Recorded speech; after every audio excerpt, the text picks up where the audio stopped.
This is my true story. My boyfriend slapped me so hard I fell and cracked my ribs on the coffee table. Then he dragged me to the emergency room and told the nurse I fell in the shower. He made me repeat his lie 3 times before we went inside. The nurse listened to his story and typed it into her computer without even looking at me. I thought nobody would help me. I thought I was trapped. But then she pulled up my medical chart, and what she found changed everything. Before I tell you what happened, tell me where you are watching from, and subscribe so other women can hear this story. It happened so fast, I did not even see it coming. 1 second we were arguing about something stupid. I do not even remember what it was about. Maybe dinner. Maybe the fact that I came home 10 minutes late from work. It did not matter. With him, anything could set it off. He was yelling at me, getting closer and closer to my face.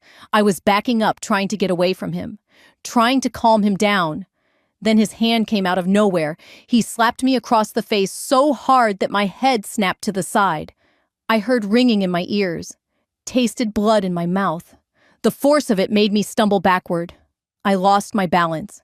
My back hit the edge of the coffee table. Sharp pain exploded in my side. I fell to the floor. Could not breathe. Could not think. Just pain. So much pain. I laid there gasping, trying to catch my breath. My face was on fire. My side felt like it was broken. I could taste blood. I think I bit my tongue when he hit me, or maybe my lips split. I wasn't sure. Everything hurt. I looked up at him from the floor. He was standing over me. His face had this look, half angry, half scared, like he just realized what he did, like he went too far this time. This was not the first time he hit me, but it was the worst. Usually, it was a push, a grab that left bruises on my arms. Once he pulled my hair so hard I thought he ripped it out.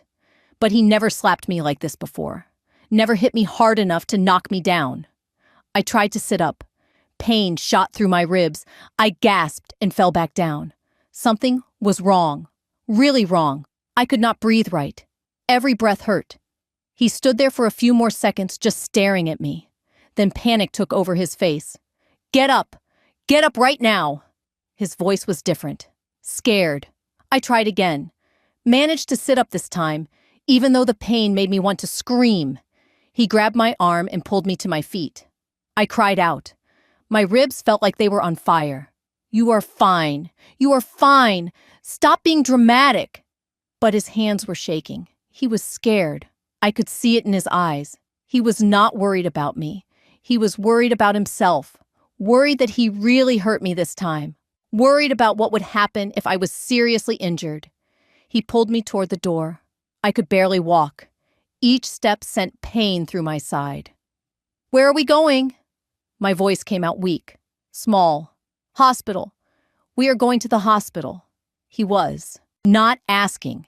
He was telling. He dragged me to the car and shoved me into the passenger seat. I gasped in pain as I hit the seat. He got in the driver's side and started the car. His hands were still shaking on the wheel. He drove fast, too fast, running red lights, swerving around cars. The whole time he kept saying the same thing over and over. You are fine. You are fine. You are going to be fine. But he was saying it to himself, not to me, trying to convince himself that he did not really hurt me, that this was not as bad as it looked. I held my side and tried not to cry. Every bump in the road sent pain shooting through my ribs. I thought maybe they were broken. I had never broken a bone before, but this felt like something was really wrong inside. We pulled into the hospital parking lot. He parked far away from the entrance, not close like you would if someone was really hurt and needed help fast. He turned off the car and sat there for a minute, just breathing hard, staring at the steering wheel. Then he turned to me. His face was hard now. The fear was gone, replaced by something colder. He grabbed my face. His fingers dug into my cheeks. It hurt, but I did not pull away. I knew better. Listen to me very carefully. His voice was low, threatening. You fell in the shower. You slipped getting out and hit the edge of the tub. That is what happened. Do you understand? I stared at him. He squeezed my face harder. I said, do you understand? You fell in the shower. That is the story. That is what you tell them. Nothing else. I nodded as much as I could with his hand on my face. Say it. Say it back to me. My voice shook. I fell in the shower. Again. I fell in the shower and hit the edge of the tub. Again. I fell in the shower and hit the edge of the tub. He let go of my face. Good. You remember that. You tell them exactly that and nothing else. If you say anything different, if you try to tell them what really happened, I will make sure everyone knows you are crazy. I will tell them you have been drinking, that you are always starting drama, that you make things up for attention. Nobody will believe you. Do you understand? I nodded. Tears were running down my face now. And if you think about leaving me after this, remember that I know where your sister lives. I know where your parents live. I know where you work. You cannot hide from me. So you are going to go in there and you are going to tell them you fell. And then we are going to go home and forget this ever happened. He got out of the car and came around to my side, opened the door, helped me out like he was a caring boyfriend, put his arm around me gently. Anyone watching would think he was being sweet, being supportive. They would not see the threat, would not know that minutes ago he was squeezing my face and threatening me. We walked toward the emergency room entrance. His arm stayed around me the whole time, not to help me, to control me, to remind me that he was watching, that I better not say anything wrong. We walked through the automatic doors into the emergency room. The waiting area was full of people, some holding ice packs, some coughing, a kid crying in the corner. We went straight to the front desk where a nurse sat behind a computer. She looked up at us. My boyfriend immediately went into his act. His whole face changed. He looked worried, scared, like a concerned boyfriend who just wanted to help his injured girlfriend. Please, we need help. She fell in the shower and I think she might have broken something. She's in a lot of pain. His voice even cracked a little, like he was trying not to cry. The performance was perfect. The nurse looked at me, at my face that was already swelling, at the way I was holding my side, at the tears on my cheeks. What happened? She asked me directly. Before I could answer, my boyfriend jumped in. She was getting out of the shower, and she slipped, hit the edge of the tub really hard. I heard the crash from the bedroom and ran in. Found her on the bathroom floor. She could barely breathe. I got so scared. I just grabbed her and brought her straight here. He reached for my hand, held it tight. To anyone watching, it looked like he could not bear to let me go, or like he was so worried about me. But I felt the pressure of his grip, the warning, the reminder of what he said in the car. The nurse nodded, started typing on her computer. Name and date of birth? I gave her my information. She asked more questions. Insurance, emergency contact, what medications I was taking. The whole time my boyfriend stood next to me with his arm around my shoulders, playing the perfect supportive partner. Any allergies? The nurse asked. I shook my head. She handed me a clipboard with forms. Fill these out and have a seat. Someone will call you back soon. That was it. She did not ask me any more questions about what happened. Did not look at my boyfriend suspiciously. Did not pull me aside to ask if I was safe. Just told us to wait.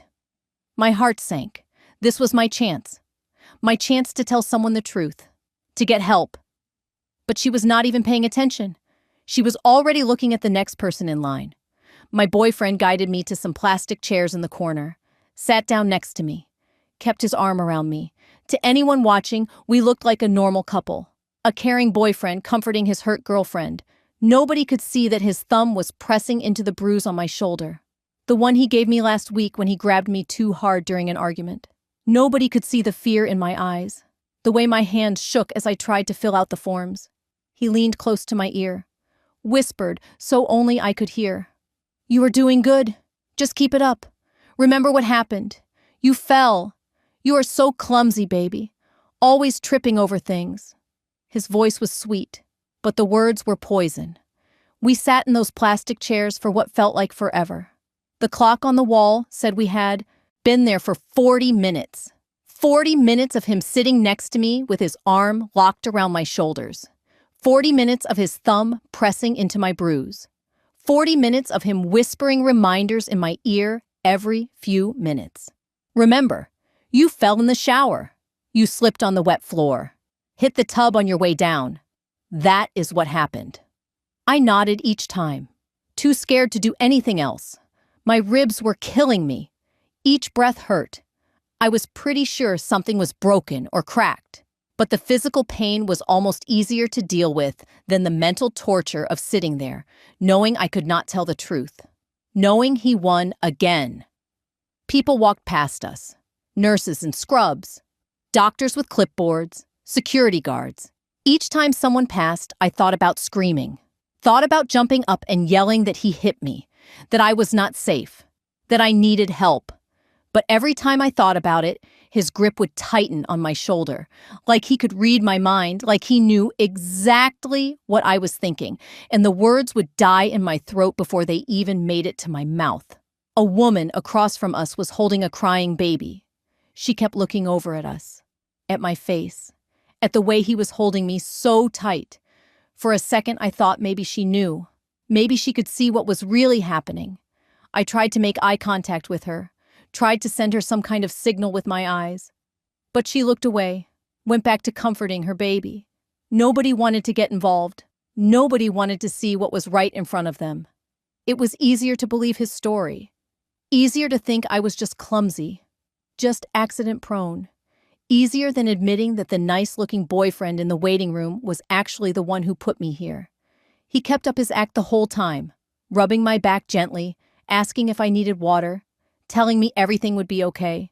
Anyone listening would think he was the best boyfriend in the world. So caring, so attentive. They did not know that under his gentle touch was a threat, that every sweet word came with a warning attached. A nurse finally came out with a clipboard. "Sarah Mitchell?" I stood up. He stood up with me. His hand moved from my shoulder to my lower back, guiding me, controlling me. We followed the nurse down a hallway. She led us to a small exam room, told me to sit on the table. I climbed up carefully. Pain shot through my ribs with every movement. The nurse started to take my blood pressure. My boyfriend stood right next to me, his hand on my knee. The nurse wrote down some numbers, asked me to rate my pain on a scale of 1 to 10. I said 7. It was really a 9, but I knew he would get mad if I made it sound too serious. The nurse finished taking my vital signs. She wrote everything down on her chart. Then she looked at my boyfriend. "Okay, I need to examine her now. You can wait in the waiting room." He immediately shook his head. "No, I want to stay with her. She needs me. She's scared." He squeezed my knee, like he was being reassuring, but I felt the pressure, the warning. The nurse's face did not change. "Hospital policy, only the patient during the examination. You can come back after the doctor sees her." He tried again. His voice got more insistent. "But she is my girlfriend. I should be here for her. What if she needs something? What if she gets scared?" The nurse just looked at him. Her face was blank, professional. "Sir, you need to wait outside. Those are the rules." He looked at me. His eyes were hard, threatening. "Baby, tell her you want me to stay." I opened my mouth. Nothing came out. I did not know what to say. If I said I wanted him to stay, I would be trapped in this room with him while I got examined. But if I said I wanted him to leave, he would know. He would be furious. The nurse did not wait for me to answer. "Sir, please step outside. Now." Her voice was firm. Not mean, but not taking no for an answer. He stood there for another few seconds, staring at me, making sure I understood that he would be right outside that door, that I better not say anything wrong. Then he finally turned and walked out. The door closed behind him. And suddenly, I was alone with the nurse, the same nurse who took my information at the front desk, the same nurse who did not question his story, who just typed it into the computer and told us to wait. I felt hopeless. She already believed him. She already wrote down that I fell in the shower. There was no point in telling her the truth now. She would just think I was making it up, or confused, or crazy like he always said I was. But then something strange happened. The moment that door closed, her entire face changed. The blank professional expression disappeared. Her eyes got harder, more focused. She walked over to the computer in the corner of the room and logged in. Started pulling up something on the screen. I sat there on the exam table confused, wondering what she was doing, why she was not asking me questions about my injury, why she was not examining my ribs. She clicked through several screens. Her face got more and more serious as she read. Then she stopped, stared at the screen for a long moment. I could see her jaw clench, see her hands grip the edge of the desk. She took a deep breath. Then she turned around and looked at me. Really looked at me. Not the quick glance she gave me at the front desk, but a real, long look that saw everything. And I knew. Somehow I knew that everything was about to change. She turned the computer screen toward me slightly. Not all the way, but enough that I could see there was a lot of text on it. A lot of dates, a lot of entries. Do you know what this is? Her voice was different now. Quieter, but stronger somehow. I shook my head. She pointed at the screen. This is your medical chart. Every time you come to this hospital, we document everything. Every injury, every explanation, every detail. She scrolled up to the top of the page. 6 months ago, you came to this emergency room. You told us you fell down the stairs at your apartment. You had bruising on your back and shoulders, a sprained wrist. Your boyfriend at the time brought you in, told the same story. Very concerned, very worried. My stomach dropped. I remembered that day. He pushed me during an argument. I fell backward down half a flight of stairs, hit the wall, landed hard on my wrist. He panicked just like today, drove me here, made me lie. The nurse scrolled down. 4 months before that visit, you came in with a black eye and a split lip. You said you walked into a door in the middle of the night, did not see it in the dark. Your boyfriend confirmed the story, said he felt terrible that he did not leave the bathroom light on for you. I remembered that too. We were at his place. I said something that made him angry. He punched me in the face. First time he ever did that. I was so shocked I did not even fight back. Just stood there, bleeding. Then he cried and apologized and said it would never happen again. Took me to the hospital and we made up the door story together. She scrolled further. Before that, a year ago, you came in after a car accident. But the strange thing was, the only injuries you had were on your face and arms. The airbag did not deploy. There was no damage to your car that matched your injuries. You said another car hit you and drove off. No police report was filed. That one I barely remembered. I blocked it out. He hit me in the car while we were driving. I do not even remember why. He pulled over after and looked at my face. Saw blood. Got scared. Drove me here. Made up the hit and run story. The nurse turned the screen back toward herself. Looked at me with these intense eyes. I have been a nurse for 15 years. I have seen this pattern so many times. Different women. Same story. They come in with injuries that do not match the explanation. They have a boyfriend or husband who will not leave the room, who answers questions for them, who seems very concerned but also very controlling. And they come back, over and over, with new injuries, new accidents, new explanations that do not quite make sense. She pulled out her phone, opened the camera app. She held up her phone with the camera ready. I need to document your injuries. Is that okay? I nodded. I did not understand what was happening, but I let her take pictures. She photographed my face from different angles. The side where he slapped me was swollen and red, probably bruising already. She took pictures of my arms where he grabbed me. You could see finger marks, dark purple circles where his fingers dug in. Then she asked me to lift my shirt so she could see my ribs. I did. The whole left side of my rib cage was already turning black and blue. She took several pictures of that too, zoomed in on the worst parts. She put her phone down and looked at me. I need to ask you something, and I need you to be honest with me. Completely honest. Can you do that? My heart started racing. I knew what she was going to ask. I could feel it coming. Part of me wanted to run out of that room, run back to him, stick to the story, keep myself safe. But another part of me, a part I had buried deep down for so long, wanted to tell the truth. Wanted someone to finally know what was really happening. Wanted to stop pretending that I was just clumsy, just accident-prone, just unlucky. She leaned forward, looked right into my eyes. Did he do this to you? Did your boyfriend hit you? The question hung in the air between us. This was it. This was the moment. I could lie. I could stick to his story. Tell her I fell in the shower just like he told me to. She might believe me, might let it go, and I would walk out of here with him and go back to that apartment and nothing would change. Or I could tell the truth. I could say yes, and everything would change. But what would happen then? He said nobody would believe me. He said he would tell everyone I was crazy, that I made things up. He said he knew where my family lived, where I worked, that I could not hide from him. My hands were shaking. I opened my mouth, but no sound came out. The nurse reached over and took my hand, held it gently. I know you are scared.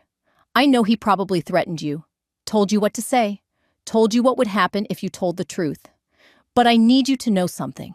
We document everything, every injury, every story that does not add up, every time a boyfriend refuses to leave the exam room. I have been documenting your case for over a year, building a file, because I knew this day would come. I knew eventually you would be hurt badly enough that you would need real help.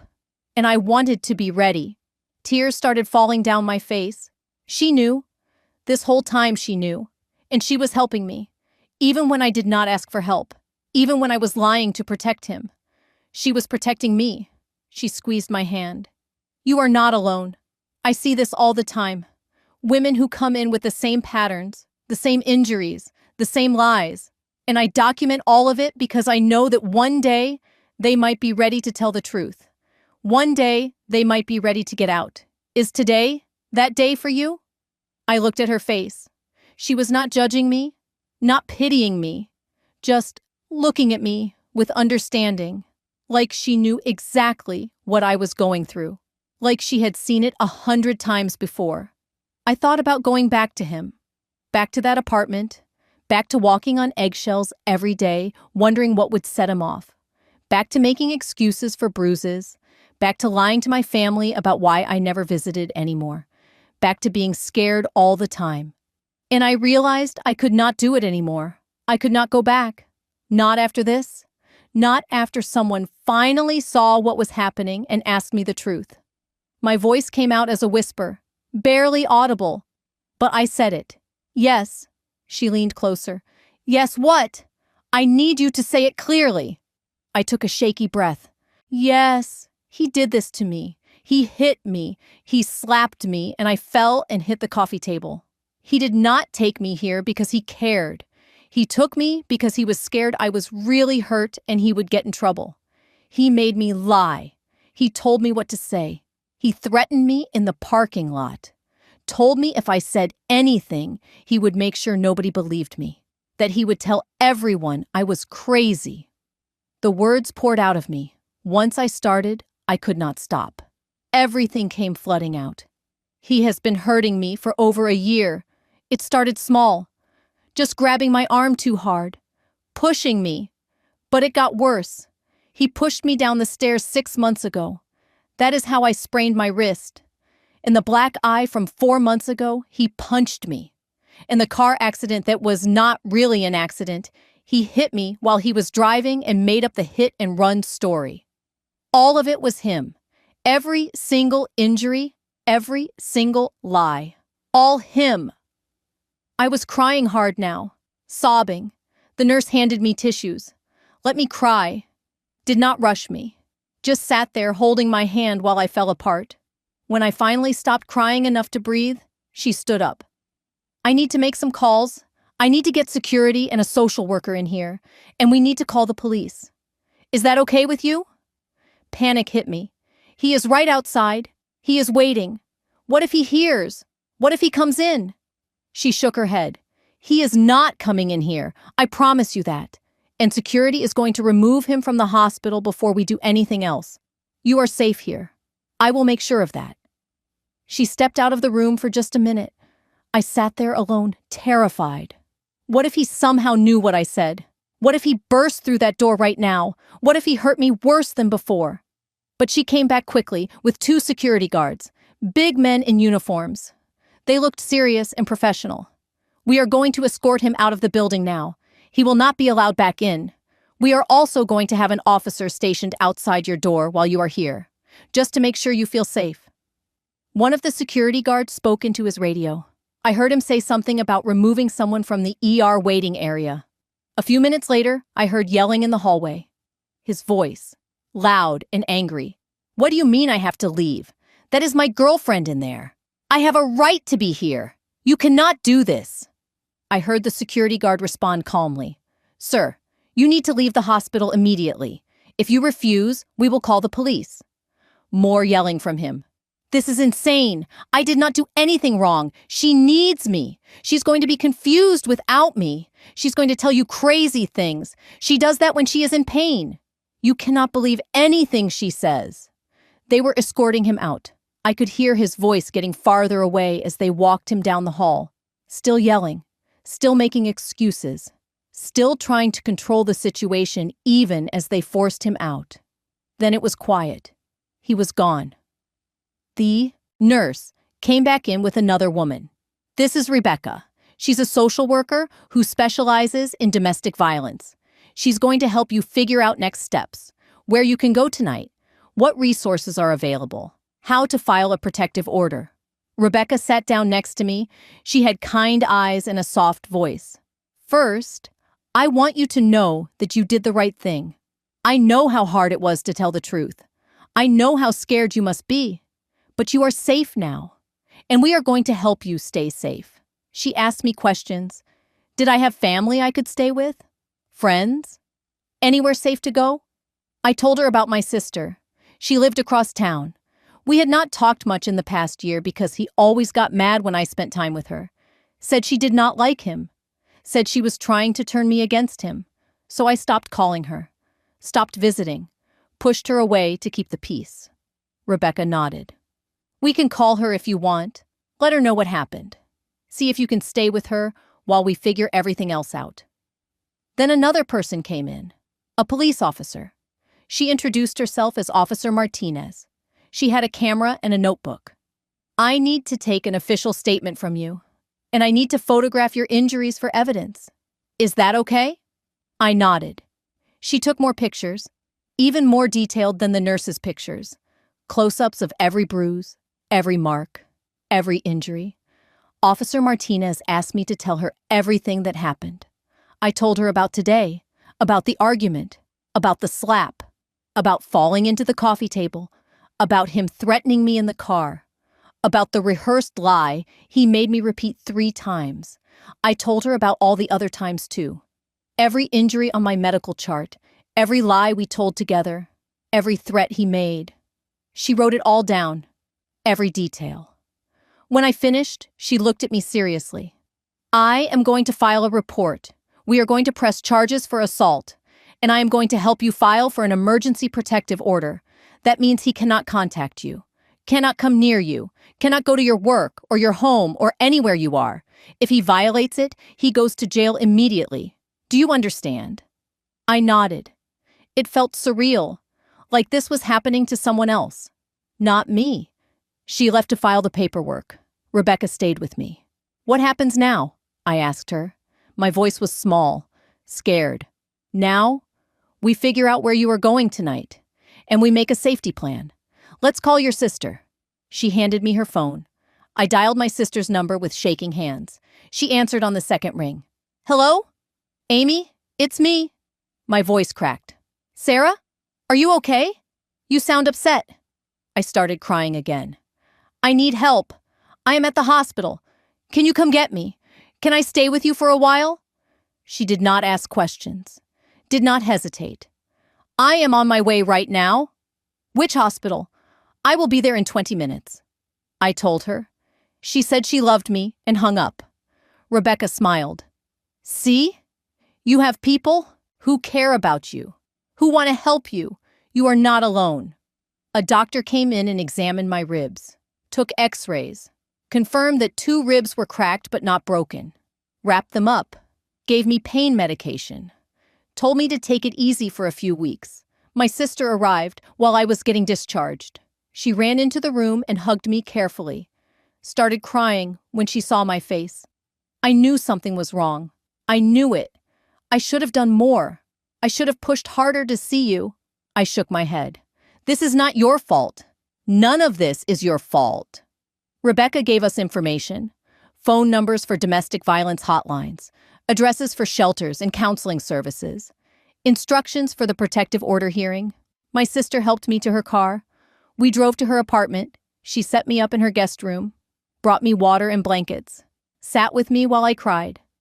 That night, I slept in a safe place for the first time in over a year. No walking on eggshells, no waiting for him to get angry, no threats, no violence, just safety. The nurse who pulled up my chart and asked me the right question saved my life that day. She saw the pattern I could not see. She documented everything. And when the time came, she gave me the chance to finally tell the truth. I took that chance, and it set me free.